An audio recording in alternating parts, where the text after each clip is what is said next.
नमस्कार, hornbill TV देख रहे हैं आप। मैं हूं आपके साथ विशाल गर्ग। देहरादून से बड़ी खबर मिल रही है। कांग्रेस करेगी आज से कुटुंब कांग्रेस प्रोग्राम की शुरुआत। कार्यक्रम के तहत पुराने कांग्रेस नेताओं से मिलेंगे प्रदेश के नेता।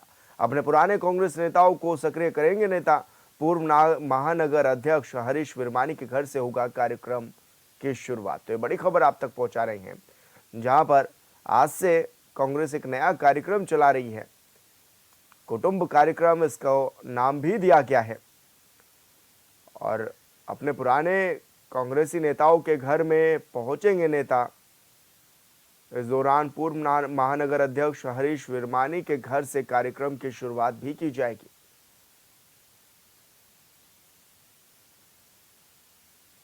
पूरे उत्तराखंड में ये कार्यक्रम चलाया जाएगा और आज देहरादून से इसकी शुरुआत होगी। इसी के साथ ही अन्य जिलों में भी इसकी शुरुआत की जाएगी। साथ ही बड़े नेता जो हैं प्रदेश के, वो पुराने नेताओं को सक्रिय करने में जुटेंगे। तो कांग्रेस ने पूरी रणनीति बना ली है। इसको लेकर कांग्रेस आज से कुटुंब कांग्रेस कार्यक्रम की शुरुआत भी कर रही है। और संवाददाता योगेश आर्य हमारे साथ फोन लाइन पर जुड़ गए हैं। योगेश, क्या कुछ जानकारी मिल रही है, किस तरह से इस कार्यक्रम की शुरुआत की जा रही है? देखिए विशाल, बिल्कुल जैसे देखा जाए कि कांग्रेस जो है कांग्रेस कुटुंब कार्यक्रम की शुरुआत करने जा रही है और आज से इसकी शुरुआत होगी। इस कार्यक्रम का अगर मुख्य तौर पर मकसद देखा जाए तो पुराने जो कार्यकर्ता हैं, कांग्रेसी कार्यकर्ता हैं, उनको सक्रिय करने का ये कार्यक्रम है। उसमें जो है वो जो बड़े नेता हैं, शीर्ष नेतृत्व है, उनकी ओर से आदेश दिए गए हैं कि जो प्रदेश के बड़े नेता हैं उनका एक सदस्य उनके नामित गठन करके जो है सदस्यों का एक पैनल बनाया जाएगा, जो घरों में जाएंगे और वहां पर जो है पुराने जो भी निष्क्रिय नेता हैं उनके घर जाकर के उनको सक्रिय करेंगे, ताकि जो आने वाले 2027 का चुनाव है उसमें किसी भी तरह जो है सत्ता वापस की जाए। तो इसको लेकर के कार्यक्रम किया जा रहा है। आज इसकी शुरुआत जो है पूर्व महानगर अध्यक्ष हरीश के घर से की जाएगी और वहां पर जो है तमाम जो बड़े नेता हैं, चाहे करण मारा हो, चाहे पूर्व प्रदेश अध्यक्ष अनित गोदियाल हो, चाहे नेता प्रतिपक्ष यशपाल आर्य हो, तो ये लोग वहां पहुंचेंगे और वहां जाकर के उनसे वार्तालाप करेंगे और आने वाले चुनाव के लिए किस तरह से उनको सक्रिय किया जाए उसको लेकर के तमाम चर्चा की जाएंगी। जी तो ऐसे में क्या माना जाए योगेश, कहाँ कहाँ पर इस कार्यक्रम की शुरुआत होगी और कौन बड़े चेहरे ऐसे होंगे जो पुराने नेताओं के घर पर जाएंगे?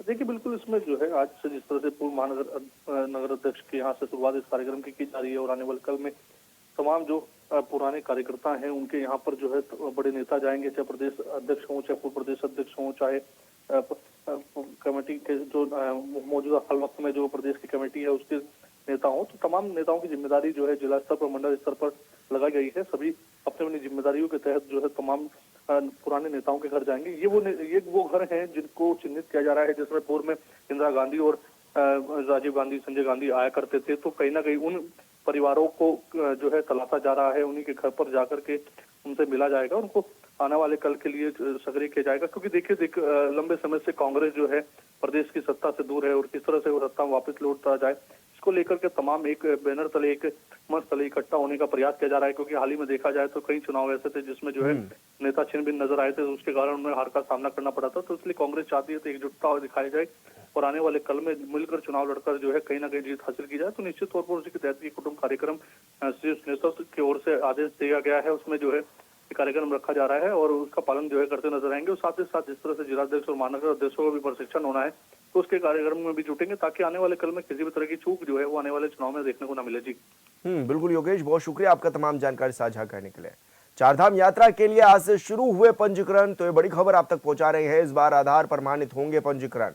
आधार कार्ड की डिटेल देना भी होगा जरूरी। केवल 60% पंजीकरण ही होंगे ऑनलाइन, जबकि 40% ऑफलाइन पंजीकरण किए जाएंगे। तो ये बड़ी खबर आप तक पहुंचा रहे हैं।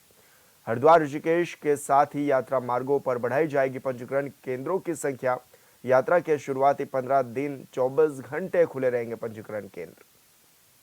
तो बड़ी खबर आप तक पहुंचा रहे हैं, जहां पर चारधाम यात्रा की तैयारियों में पूरी तरह से जुटे हुए हैं अधिकारी। और संवाददाता अरुण सैनी हमारे साथ फोन लाइन पर जुड़ गए हैं। अरुण, क्या कुछ जानकारी मिल रही है, किस तरह की तैयारियां हैं चारधाम यात्रा को लेकर? जी सर, बिल्कुल देखिए, चारधाम यात्रा को लेकर तैयारियां चल रही है। सभी संबंधित विभाग अपनी तैयारियों में जुटे हुए हैं, और चाहे स्वास्थ्य विभाग की बात हो, आपदा प्रबंधन विभाग की बात हो या फिर पीडब्ल्यूडी विभाग, सभी अपनी अपनी तैयारियों में जुटे हुए हैं। और ऐसे में चारधाम यात्रा को लेकर के आज से पंजीकरण प्रक्रिया भी शुरू हो चुकी है, जिसमें कि इस बार जो पंजीकरण होंगे वो 60% ऑनलाइन और 40% ऑफलाइन पंजीकरण होंगे। इस बार पंजीकरण आधार के कार्ड भी की डिटेल भी उसमें जो है वो जरूरी होगी, और ताकि श्रद्धालुओं को किसी प्रकार की दिक्कत परेशानी का सामना ना करना पड़े। इसी के साथ साथ ही हरिद्वार और ऋषिकेश में पंजीकरण को लेकर के काउंटर भी इस बार बढ़ाए गए हैं, ताकि पिछली बार की तरह इस बार कोई ऐसी दिक्कत परेशानी किसी श्रद्धालु को न झेलनी पड़े। तो इस तरीके से लगातार तैयारियां जो है चारधाम यात्रा को लेकर की जा रही है, और आज से श्रद्धालु अपने पंजीकरण भी जरूर करा सकते हैं। अरुण, जिस तरह से यात्रा प्राधिकरण की बनाने की भी बात की गई और जो अव्यवस्था है पहले फैलती हुई भी नजर आई, उनको दुरुस्त किया जाएगा, किस तरह की तैयारियां भी है, और जब क्योंकि बड़ी संख्या में यात्री पहुंचते हैं तो उनको व्यवस्थाएं साफ तौर पर अच्छी मिल सके, तो उसके लिए क्या कुछ प्लानिंग की गई है?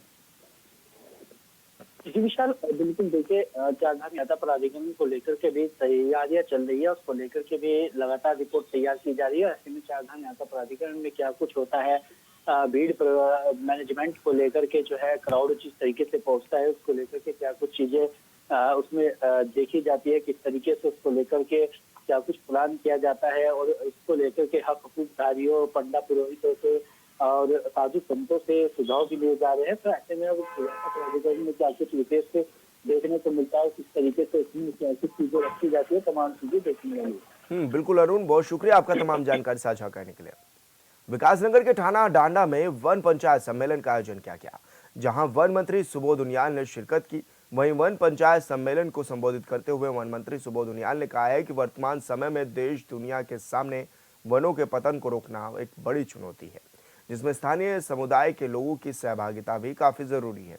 उन्होंने कहा है कि जो लोग वनों को आग से बचाने का काम करेंगे उन्हें सरकार की तरफ से प्रोत्साहन राशि भी दी जाएगी, जिसके लिए विधिवत बजट में भी प्रावधान किया गया है। वहीं इस मौके पर देहरादून के जिलाधिकारी सविन बंसल समेत तमाम अधिकारी भी मौजूद रहे।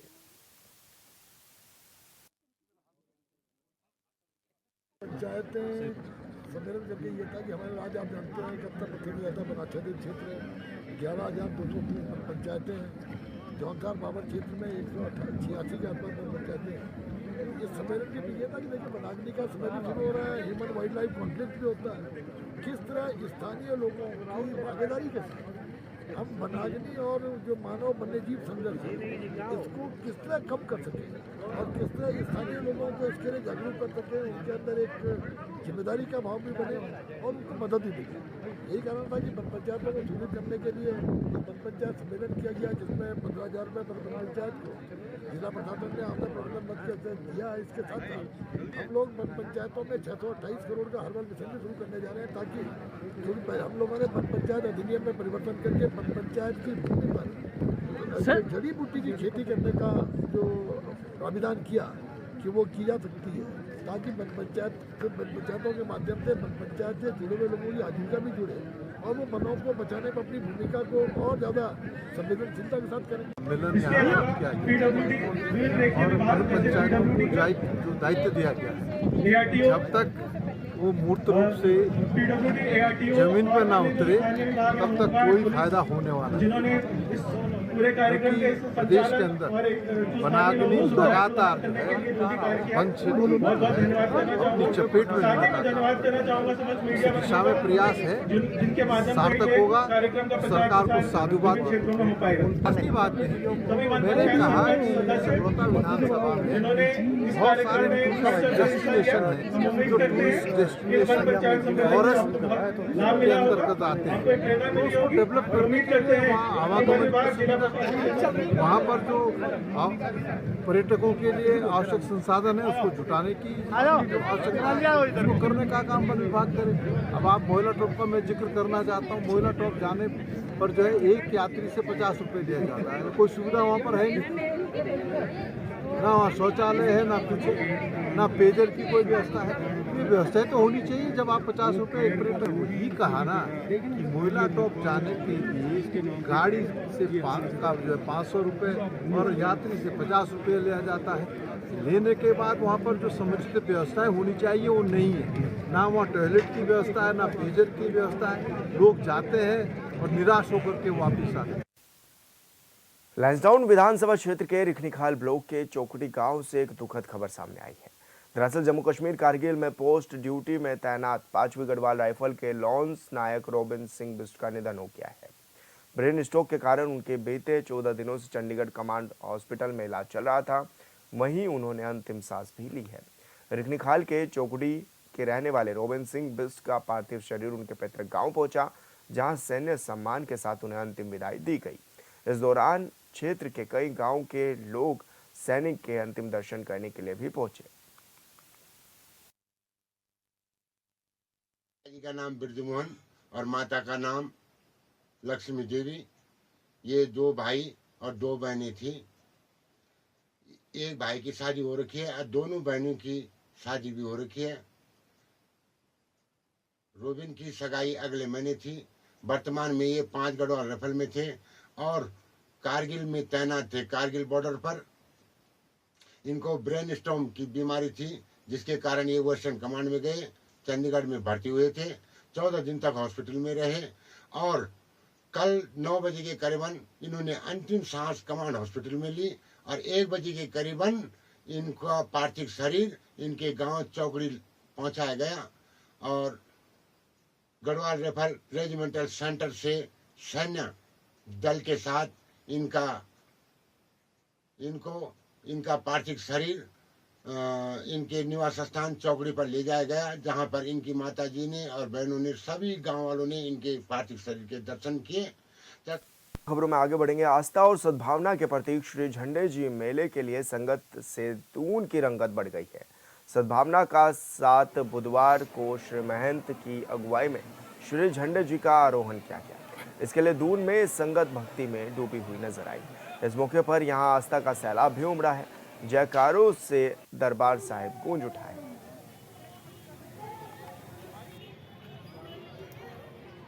मेरा नाम रणधीर सिंह है, पिंड सुरजगढ़ है, जिला पटियाला, तहसील राजपुरा है जी।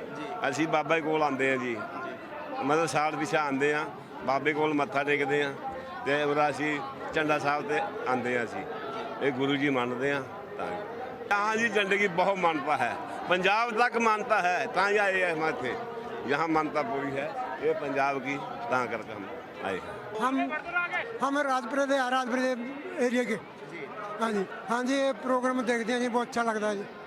बहुत चंगा प्रोग्राम, बहुत अच्छा लगता है जी। बहुत सुखा मुरे आते हैं जी, बहुत अच्छे तरीके होंगे जी। आप अपने मेरे साथी हैं जी, बंदे जो 4-5 खड़े आप परिवार ही अपने परिवार ही है जी। देहरादून में ऐतिहासिक झंडे जी मेले का शुभारंभ हो गया है और आज झंडे जी चढ़े हैं जिस तरह से, और बड़ी भीड़ यहाँ पर देखने को मिल रही है। आपको यहाँ का नज़ारा दिखाना चाहेंगे कि पूरी तरह से बड़ी संख्या में पब्लिक यहाँ पर पहुँची हुई है। अनुमानित ये कहा जा रहा है कि 10 से 15 हज़ार की संख्या में जो लोग हैं वो इस पल के साक्षी भी बने हैं। झंडे जी मेले की शुरुआत हो चुकी है और यहाँ पर पूरे देखा जा सकता है कि किस तरह से चाक चौबंद व्यवस्थाएं भी पुलिस की ओर से की गई हैं। तमाम पुलिसकर्मी भी यहाँ पर मौजूद हैं जो कि व्यवस्थाओं को संभालते हुए भी नजर आएंगे। और कहा जा सकता है कि बड़ी संख्या में अलग अलग राज्यों से लोग भी यहाँ पर पहुँचे हुए हैं, जो कि पूरी मनोकामना अपनी लेकर के यहाँ पर पहुँचते हैं। और 1 महीने तक लगभग ये जो झंडे जी मेला है वो चलता है और ऐसे में कहा जा सकता है कि पूरी तैयारियां हैं। भैया, जिस तरह झंडे जी मेले का शुभारंभ हो चुका है, किस रूप में देख भी रहे हैं, कितनी मान्यता भी है यहाँ की? देहरादून के इतिहास में गुरुद्वारा झंडे साहब का एक मान्यता है, आस्था का केंद्र है, अध्यात्म का केंद्र है। पूरे भारत में देहरादून इसी के नाम से जाना जाता है, जहाँ डेरा भवन के रूप से। तो आज उनकी हर साल प्रतिवर्ष ये झंडे साहब चढ़ते हैं और आस्था का केंद्र है, सब अध्यात्म से जुड़े हुए हैं। बहुत अच्छा अवसर है, बड़ी संख्या में लोग भी पहुंचे हुए हैं। श्रद्धालु आते हैं, सुबह उन्होंने ध्वज उतारा है, अब चढ़ाने का काम करेंगे। ये संगत की एक आस्था है, संगत बढ़ चढ़कर आती है। हर बार जो इसका जो वस्त्र चेंज होते हैं झंडे साहब के, सबका बहुत लंबे समय तक लिखा जाता है इतिहास में। वो बहुत स्वर्णिम अवसर है हमारे लिए, देहरादून वालों के लिए। धन्यवाद। हम बातचीत करने के लिए तो देखा जा सकता है कि बड़ी संख्या में लोग भी यहाँ पर पहुँचे हुए हैं और अंदर जा रहे हैं। सभी दर्शन करने के लिए बड़ी संख्या में लोग पहुँचे हुए हैं लगातार, क्योंकि कहा जाता है कि सिखों का सबसे बड़ा ये मेला होता है और दूर दराज से यहाँ पर पहुँचते हैं।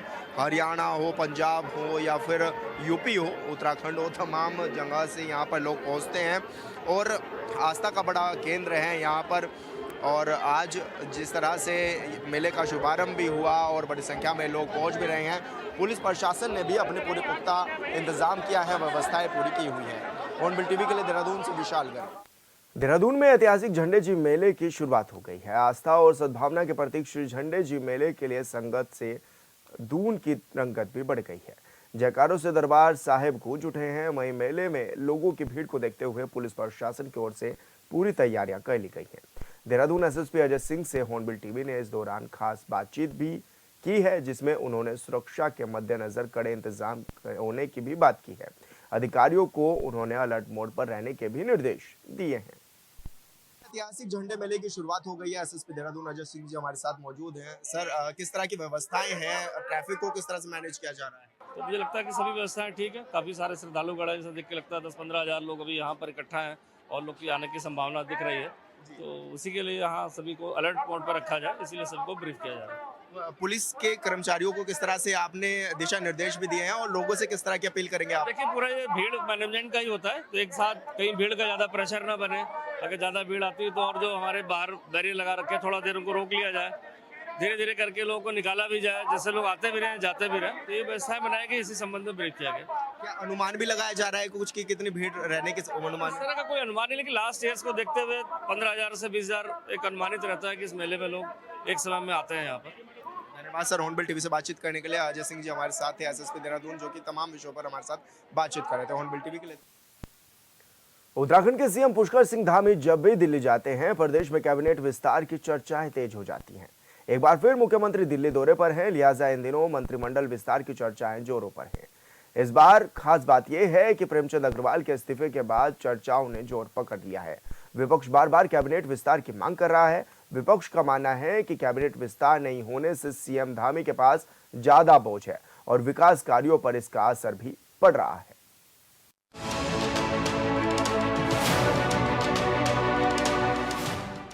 देवभूमि उत्तराखंड में कैबिनेट का विस्तार कब होगा, यह सवाल आज भी है। मुख्यमंत्री पुष्कर सिंह धामी दिल्ली दौरे पर हैं, लिहाजा चर्चा इस बात की हो रही है कि क्या सीएम धामी पार्टी हाईकमान के साथ बातचीत में जुटे हैं। वित्त मंत्री प्रेमचंद अग्रवाल के इस्तीफे ने इस बात को और बल दे दिया है कि जल्द ही मंत्रिमंडल का विस्तार होगा।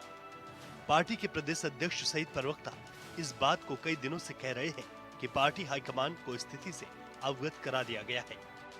वैसे तो ये मुख्यमंत्री जी का विशेषाधिकार है और पार्टी का राष्ट्रीय नेतृत्व समय समय पर सभी बातों का मूल्यांकन करते हुए इन सब बातों का निर्णय करता है, लेकिन यह बहुत लंबे समय से बहुप्रतीक्षित निर्णय है, इसे आना बाकी है। तो मुझे लगता है कि आने वाले समय में इस पर बहुत जल्दी निर्णय आएगा। उत्तराखंड कैबिनेट में सीएम सहित अधिकतम 12 मंत्री हो सकते हैं। मौजूदा वक्त में 5 मंत्री पद खाली हैं। अगर कैबिनेट विस्तार होता है तो फिर किन किन विधायकों को मंत्री बनाया जाएगा। सोमवार को ही पुष्कर सिंह धामी ने राज्यपाल से मुलाकात की थी, जिसके बाद कई तरह के कयास लगाए जाने लगे, जो अब तक जारी हैं। सीएम दिल्ली दौरे पर हैं, यह तो समझ में आता है, लेकिन पार्टी के कई विधायक भी दिल्ली की दौड़ लगा रहे हैं, जिसे लेकर कई तरीके के सवाल हैं। लोगों को आना चाहिए और मेरा ये मानना है कि कैबिनेट में लोगों की कमी होने से सरकार अपनी जो उनका कर्तव्य है उनका डिलीवरी ठीक से नहीं कर पाती है और जल्दी से जल्दी मंत्रिमंडल में लोगों को लिया जाना चाहिए। वैसे भी सारे विभाग मुख्यमंत्री में निहित हो गए हैं और विपक्षी पार्टी कांग्रेस लगातार धामी सरकार पर हमलावर है। कांग्रेस प्रदेश अध्यक्ष करण मारा का कहना है कि मुख्यमंत्री पुष्कर सिंह धामी के पास पहले से ही भारी भरकम विभाग है। ऐसे में प्रेमचंद अग्रवाल के मंत्री पद से इस्तीफे दिए जाने के बाद उनके सभी विभाग मुख्यमंत्री पुष्कर सिंह धामी के विभागों में निहित हो गए हैं। विपक्ष जल्द मंत्रिमंडल विस्तार की मांग कर रहा है, जिससे प्रदेश में अवरुद्ध विकास कार्यों को गति मिल सके। मुख्यमंत्री के संबंधित विभागों की मैं प्रश्न तक पिछले 4-5 सालों में नहीं हो पाई, क्योंकि सोमवार का दिन नियत है और सोमवार के दिन प्रश्नकाल नहीं चलता, क्योंकि कंडोलेंस हो जाती है, कभी कुछ हो जाता है या फिर सोमवार को सत्र बुलाया ही नहीं जाता। तो इसलिए भी ये जरूरी है कि विभागीय मंत्री जल्दी से जल्दी बने और उनको विभाग कैबिनेट मंत्री रहे प्रेमचंद अग्रवाल के इस्तीफे देने के बाद 5 मंत्री पद खाली हैं। उत्तराखंड कैबिनेट में करीब 12 कैबिनेट मंत्री हो सकते हैं। वर्तमान में सीएम धामी अकेले 50 से ज्यादा महत्वपूर्ण विभाग संभाल रहे हैं। कैबिनेट विस्तार की चर्चाएं इन दिनों तेज हैं। सच क्या है ये तो सीएम धामी ही जानते होंगे, लेकिन राजनीति करने वालों में चर्चा यह भी है कि कुछ मंत्रियों को हटाया जा सकता है और नए चेहरों को मौका दिया जा सकता है। फिलहाल सबकी नजर सीएम धामी पर है।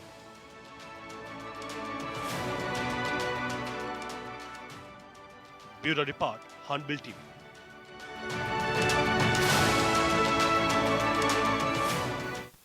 उत्तराखंड पहाड़ी राज्य है और पहाड़ों में किसी भी तरह के विकास कार्यों का बड़ा असर पड़ता है। रुद्रप्रयाग के गुप्तकाशी इलाके में सरकार विद्युत सब स्टेशन बनाना चाहती है, जिसका स्थानीय लोग भारी विरोध कर रहे हैं। इस रिपोर्ट में देखिए।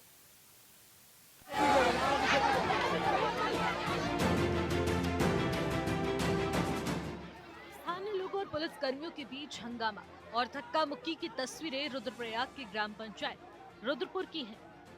पहाड़ के लोगों में भारी आक्रोश है। पूरा गांव विद्युत सब स्टेशन निर्माण के विरोध में सड़कों पर उतर आया है। पुलिस ने रोकने की कोशिश की तो लोग धरने पर बैठ गए। बाद में पुलिस ने प्रदर्शनकारियों को हिरासत में ले लिया, जिससे ग्रामीण और भी ज्यादा आक्रोशित हो गए। जब हम ब्राह्मण लोग आज अपने घर में अपनी गौचरण ऐतिहासिक धार्मिक भूमि में आज हमारे को प्रताड़ना कर रहे हैं, आज शासन के लोग डीएम एसडीएम, जबकि मामला न्यायालय में लंबित पड़ा हुआ है। अभी किसी के पक्ष में कोई फैसला नहीं है। इनके पास किसी प्रकार का कोई ऑर्डर भी नहीं है, न तो इनके पास कोर्ट का ऑर्डर है। ये देखो भारी भरकम पुलिस लेकर के, क्या भारतवर्ष में हम जो है केदार खंड के लोग हैं, उत्तराखंड के लोग हैं और उत्तराखंड देवभूमि है और इस प्रकार के देवभूमि के लोगों को इस प्रकार से प्रताड़ना दी जा रही है।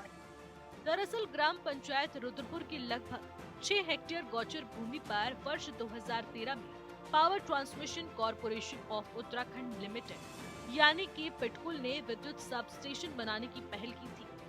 उस वक्त भी लोगों ने विरोध किया और निर्माण कार्य शुरू नहीं हो पाया था। आरोप है कि बिना ग्राम पंचायत के एनओसी लिए जमीन पिटकुल को दे दी गई। बाद में ग्रामीणों ने हाईकोर्ट में जनहित याचिका दायर करके अवैध रूप से हो रहे निर्माण कार्य को रोकने की फरियाद, जो कि अब तक कोर्ट में लंबित है। अगर इसी प्रकार से काम हुआ, हम शास्त्र उठाना भी जानते हैं तो शस्त्र भी उठा देंगे अपने पौराणिक भूमि के लिए।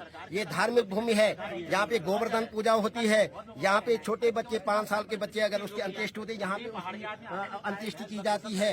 उसके यहाँ पे जो है नाना प्रकार के धार्मिक, हमारी आशा नोटियाल बार बार कह रहे हैं कि केदारनाथ गौरीकुंड में कोई भी वो नहीं, हिंदू नहीं जाएंगे, लेकिन यहाँ हिंदू के ब्राह्मणों के ऊपर अत्याचार, राजपूत के ऊपर अत्याचार, इस प्रकार की पुलिस है। आरक्षी देखो देश के अंदर कितने रोहिंग्या घुस गए हैं, उनके लिए कोई व्यवस्था नहीं है। और आज एक ब्राह्मणों के गांव गौचरान है, ऑन द रिकॉर्ड गौचरान, एकमात्र छोटा गौचरान हमारे पास पड़ा हुआ है और ये भी फर्जी काम करके है। और माननीय न्यायालय में अभी मामला चल रहा है, आज आप बेंच पे सुनवाई लग चुकी है, वहाँ पे बहस हो रहा है, तो बिना इसके इनको आदेश नहीं है ये लोग यहाँ आए। ये देखो ये साहब हमको प्रताड़ना कर रहे हैं, ये हमको डरा रहे, धमका रहे। हम शांति प्रिय बैठे हैं, अपनी भूमि में बैठे हैं, गौचरान भूमि पे। मामला हाईकोर्ट में है और अब तक कोई फैसला नहीं आया, लेकिन इस बीच मंगलवार को जिला प्रशासन गौचर भूमि पर निर्माण कार्य के लिए पहुंच गया। निर्माण कार्य शुरू होता उससे पहले ग्रामीण मौके पर पहुंच गए। और फिलहाल इस बुलेटिन में मेरे साथ इतना ही। आप देखते रहिए हॉर्नबिल टीवी। नमस्कार।